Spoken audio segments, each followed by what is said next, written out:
আসসালামাইকুম গাইস। তো আজকে আমি গরুর মাংস আলু দিয়ে ঝোল রান্না করব হাতে মাখায়ে। প্রথমে আমি পেঁয়াজ দিলাম, পরিমাণ মতো লবণ, হলুদ,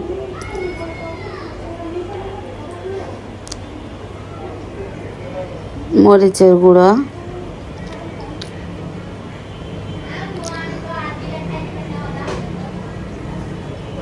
জিরের গুঁড়া, তেজপাতা, দারচিনি, এলাচ দিলাম। এখন পরিমাণ মতো তেল দিব, যতটুকু লাগে দিয়ে আমি হাতে মাখাবো সুন্দর করে। মাখায়ে এখন আমি দিই নাই, আদা বাটা রসুন বাটা আছে, ওটা দিব। এখন আগে এটা দিয়ে মাখায় নিলাম। এবার আদা বাটা 2 চামচ, রসুন বাটা। এবার আমি আবার মাখায় নেব সুন্দর করে।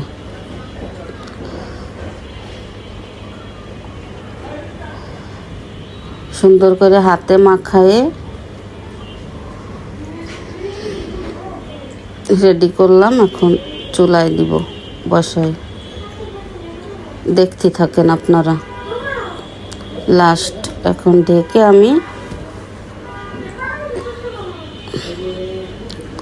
এই দেখেন কষাচ্ছি। মাঝে আমি এসে লাড়া দিছি, ওটা স্কিপ হয়ে গেছে।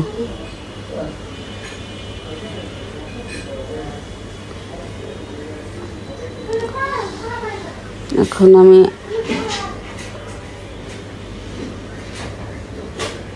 5 মিনিট পরে আবার আসলাম। আমি হালকা একটু পানি দিছিলাম, ওইটা আপনাদের। এখন আলু দিয়ে দিলাম, মাংস কষায় সুন্দর করে আলু দিলাম। আলু দিয়ে সুন্দর করে নেড়ে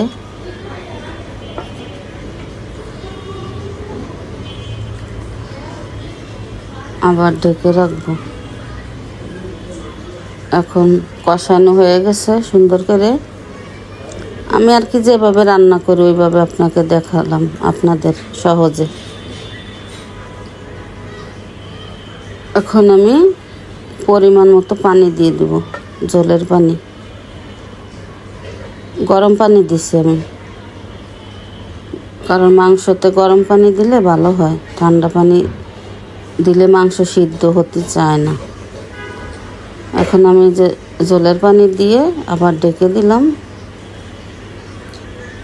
এই যে দেখেন ঝোল। লাস্টে আমি দিলাম জিরার গুঁড়া, জিরা ভেজে পরে গুঁড়া করে রাখছিলাম, ওটা দিয়ে দিলাম। লাস্ট পর্যন্ত দেখতে থাকেন কেমন হয়। এখন আমি আর জাল দিব না, ঢাকনা দিয়ে ঢেকে 1 মিনিট রাখবো, বেশি না। 1 মিনিট পরে দেখেন এই যে এই লাস্ট এরকম হয়েছে।